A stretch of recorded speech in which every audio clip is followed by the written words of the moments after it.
This is how we do it.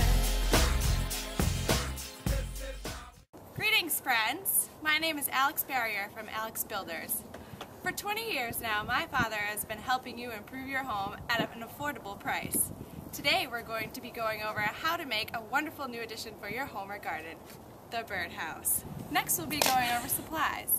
On our Facebook page you can find where you can buy a build your own birdhouse kit. It comes in this little piece right here. You need nails and a hammer. After you've assembled your foundation, grab your supporting back wall and fasten securely. Next, assemble your side walls and fasten securely. Then, get ready to put on your front wall. Okay. To make sure that your flying friends are dry, assemble the roof. We're taking the roof piece, placing it on top, and securing it. So here's your final product. Thank you so much for joining Alex Builders. Tune in next month when you learn how to build a picnic bench. This is how we do it.